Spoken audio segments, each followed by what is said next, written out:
되고 있는 상황에서 집권 여당인 더불어민주당이 지도체제를 정비를 했습니다. 지난 토요일에 치러진 전당대회에서 새 대표와 최고위원들을 선출을 했죠. 자, 민주당 앞으로 어떤 길을 걸어가게 될지 이번에 새로 수석 대변인이 된 분입니다. 홍익표 의원 연결해서 얘기 나눠보겠습니다. 여보세요. 네, 안녕하세요. 네, 안녕하세요. 반갑습니다. 홍익표입니다. 네. 정책위 수석 부의장이셨다가 수석 네. 대변인이 되셨습니다. 수석 전문이시네요, 의원님. 오늘도 몇 분한테 그런 얘기 들었는데, 네. 저한테 또, 한 2년 당직을 갖고 좀 쉴까 했더니 또 네. 과분한 직책이 맡겨져서 네. 부담도 되고 책임감도 큽니다. 근데 이 두 수석 자리 중에 어떤 수석 자리가 더 편하세요? 그래서 각자 일의 성격이 좀 달라서요. 네. 뭐 하나는 정책 중심이라면 하나는 아무래도 언론과 직접적으로 소통하는 거기 때문에, 네. 업무에 아마 난이도랄까 어려움을 보면 수석 대변인이 훨씬 더 힘들지 않을까 생각됩니다. 그러니까요. 완전히 그 당을 대표하는 보통 이제 비유적으로 이렇게 표현을 하지 않습니까? 의원님의 이제 한마디 한마디가 결국은 당의 입장으로 전달이 되게 될 테니까요. 네, 그게 참 부담스럽습니다. 네. 뭐 저희도 종종 인터뷰 요청을 드리도록 하겠습니다. 사양하지 말아주시기 부탁드리겠고요. 예, 알겠습니다. 자, 이해찬 그 지도체제가 출범을 했는데요. 성격 규정을 어떻게 해야 되는 겁니까? 이 지도체제는? 글쎄요, 아마 이 많은 당원들이나 우리 네.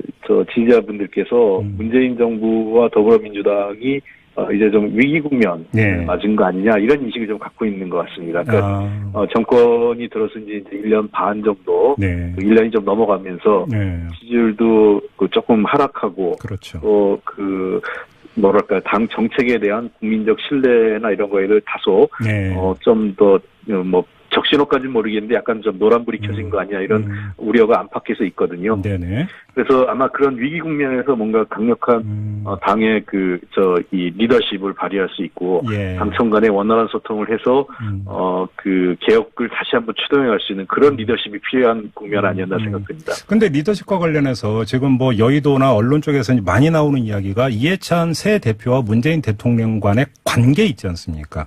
네. 이런 것들을 가지고 뭐 이러쿵저러쿵 이야기가 참 많이 나오고 있는데 이게 그 당청 관계가 오히려 갈등 국면으로 가는 것 아니냐 이런 뭐 그 전망까지 하는 사람들이 있어요. 뭐라고 답해 주시겠습니까? 그건 정말 말이 안 되는 분석인 것 같습니다. 네. 이해찬 총리가 오랫동안 이해찬 대표님 오랫동안 정치를 하셨죠. 그래서 네. 총리도 하셨고, 네. 장관도 하셨고, 그다음에 당대표도 이미 한 차례 하신 경험도 있고요. 네네. 그래서 자기가 어떤 지위에 있을 때 어떤 관계를 하고, 어떻게 관계 설정에서 처신해야 될지를 누구보다 잘 아시는 분이다. 네. 그리고 가끔 버럭총 총리 이게 과거 한때 네, 네. 그런 얘기가 있었는데요. 그거는 그 당시 이제 당시 한나라당이었죠. 네. 야권과 대정부 질의 과정에서 이제 나왔던 모습인데, 네네. 지난 제가 19대, 20대 국회에서 느꼈던 이해찬 대표님의 모습은 매우 과거하고 좀 다르세요. 굉장히 온화하시고 이제는 네. 훨씬 더 아마 많은 분들이 그냥 이미지로 알고 있는 그 모습에 비해서는 훨씬 더 부드럽고 네. 그러나 물론 이해찬 대표님의 특징은 하실 말씀은 분명히 하실 겁니다. 네. 그래요. 오늘 다른 야당 쭉 지금까지 방문해서 지도 보고 만나셨잖아요. 이해찬 대표가. 예. 네. 근데 좀 물론 이제 인사차 예방이니까 가을 날이 선 이야기 이런 거 좀 나올 것 같지는 않은데 제가 좀 궁금한 게 얼마 전에 청와대에 여야 5당 원내대표들이 가서 여야정 협의체 분기별로 가동하기로 이제 합의를 보지 않았습니까? 네네. 근데 여야정 정책협의체는 원내대표가 참석하는 거라고 하던데 혹시 네. 당 대표들이 모이는 자리나 이런 얘기는 혹시 없었습니까? 그 제안을 이미 이해찬 대표께서 네. 이 경선 과정에서 본인이 밝히셨지 않습니까? 네네. 5당 대표 회동을 제안을 했던 겁니다. 네네. 그래서 이번에도 오늘도 다니시면서 각 당의 대표나 원내대표 만나시면서 특히 대표들한테 예. 강조 말씀하셨던 거는 5당 대표회담을 조기에 열자. 그래서 민생개혁 법안이라든지 또는 여러 예산과 관련돼서 네. 그리고 남북 관계 있지 않습니까? 네. 이런 현안들이 있기 때문에 이런 문제들은 당 대표들이 좀 협의 구조를 만들기 필요하지 않냐. 물론 협상은 원내대표가 일선에서 하지만 네. 원내대표 간의 협상이 좀 막히거나 난관에 봉착했을 때 당 대표들이 그 난관을 좀 풀어줄 수 있는 네. 그 조건 또는 그 어떤 그 돌파구를 네. 만들어주는 역할을 하는 게 좋지 않겠냐 이런 네. 차원에서 5당 대표 회담을 제안을 드렸고요. 네. 일단은 뭐 그 야당 측에서도 뭐 그 아주 부정적인 반응은 뭐 거의 없었습니다. 그래서 긍정적인 반응과 함께 다소 유보적 반응을 보인 당을 포함해서 예. 뭐 논의를 해보겠다는 입장을 보였습니다. 그럼 이제 청와대와는 일단 무관하게 5당 대표들이 이제 그 자발적으로 모이는 걸 말씀하시는 거죠? 그렇습니다. 예. 알겠습니다. 그리고 지금 그 혹시 후유증은 없을까요? 당 대표 경선 과정에서 일부 의원들이 이제 특정 후보를 공개적으로 지지 선언했다가 이전 지도부로부터 이제 제동을 받는 이런 모습까지 연출이 됐는데 혹시 후유증은 안 해도 되는 겁니까? 글쎄 뭐 후유증이 왜 없을지 않겠지만요. 예. 그 후유증을 극복해 가는 게 이제 새로운 당 지도부의 그 과제라고 생각을 합니다. 네. 누구를 지지했건 그다음에 또 그 과정에서 서로 뭐 경선 과정에서 서로 좀 다소 거친 표현이나 그렇죠. 그 말이 있을 수 있겠지만 네. 그럼에도 불구하고 저는 더불어민주당의 모든 당원들과 또는 우리 지지자들이 네. 서로가 서로에 대한 최소한의 존중과 배려가 있다면 네. 저는 그 함께할 수 있고요. 또 우리의 목표는 문재인 정부의 성공, 그 또 문재인 정부의 성공이 촛불 시민혁명의 성공이라는 거에 대해서 공동의 목표를 갖고 있다는 점에서 저희는 네. 함께할 수 있다고 생각합니다. 알겠습니다. 좀 정책 관련해서 아까 이제 의원님께서도 먼저 말씀을 해 주셨는데 지금 가장 논란이 되고 있는 게 소득주도 성장론 아니겠습니까? 근데 물론 네. 전당대회와 주말을 거치면서 문재인 대통령이 전당대회 영상 메시지를 통해서 그리고 장하성 청와대 정책실장이 기자간담회를 통해서 계속 간다라고 분명히 밝히긴 했습니다만 네. 야당 같은 경우는 이거를 지금 그 약한 고리로 해서 계속 정치적 공세를 펴고 있는데요. 집권 여당으로서 이에 대해서 어떻게 대처를 해야 된다고 생각하십니까? 사실 뭐 저는 제가 대변인 하기 전에 정책위 수석부의장으로 여러 차례 소득주도 성장에 대해서는 지속해야 된다는 의지를 밝힌 바 있습니다. 우리가 지난 한 40-50년 이상을 사실은 낙수 효과 또는 불균형 성장을 했지 않습니까? 네네. 그로 인해서 지금 우리 사회가 지불하는 것이 불평등과 양극화의 대가를 지금 우리가 지불하고 있는 거거든요. 그래서 이 문제를 해소하지 않으면 우리가 미래로 나갈 수가 없습니다. 너무 지나친 불평등. OECD 국가 중에서 거의 최고 수준에 달하는 양극화가 우리의 성장 동력을 약화시키고 소비와 투자력까지도 약화시키고 있거든요. 그래서 이 문제를 해소하기 위해서는 소득주도 성장을 바탕으로 해서 공정성장, 공정경제 그리고 혁신성장의 세 가지 축을 한꺼번에 같이 균형 있게 가야 된다는 것이 저희들의 기본 입장입니다. 다만 소득주도 성장이 가는 과정에서 다소 미세하게 정책을 현장의 목소리나 또는 부작용을 완화하는 위해서 우리가 조정할 필요는 있지만 정책의 기본 방향은 견제한다. 이것이 저희 당의 입장이고요. 그런 차원에서 당 정청이 혼연일체로 개혁 의지를 이끌어 나갈 계획이라고 하고 있습니다. 근데 이제 최근에 문재인 대통령의 지지율도 좀 하락 추세로 가고 있고 더불어민주당의 이제 지지율도 하락 추세 아니겠습니까? 근데 다른 야당이나 상당수 언론은 그 원인 가운데 가장 큰 원인이 소득주도 성장 바로 이 정책 때문이다 이렇게 공세를 펴고 있는데 제가 그럼 여쭤보고 싶은 게 일단 이런 공세가 포인트를 제대로 잡은 거라고 보는지 하나하고 그다음에 만약에 맞다고 한다면 그럼에도 불구하고 소득주도 성장론으로 계속 가야 된다. 정책 부담을 안더라도 이렇게 생각을 하시는지 이 두 가지가 궁금합니다.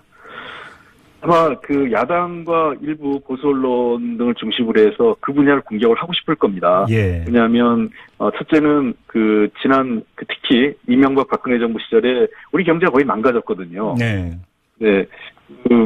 아시다시피 양극화는 최악의 수준으로 갔고 그다음에 어떤 새로운 신산업에 대한 성장 동력도 만들어내지 못했습니다. 그런 무능과 무책임이 지금 경제 성장률을 2% 중반까지 떨어뜨린 상태거든요. 그래서 이러한 성장 그렇기 때문에 우리가 이 기존의 낙수 효과에 기반한 불균형 성장을 좀 더 소득주도 성장으로 그다음에 공정 성장으로 바꿔가는 과정에서 다소 진통이 있는 겁니다. 그리고 경제가 아시겠지만 이미 과거 박정희 정부 시절에 있었던 정부 주도의 경제 성장이 쉽지는 않습니다. 그때처럼 단기간에 어떤 효과가 바로 나타나거나 이런 게 아니라 체질 개선과 그런 과정에서의 고통과 진통을 겪은 이후에 경제가 새롭게 탈바꿈하는 것이거든요.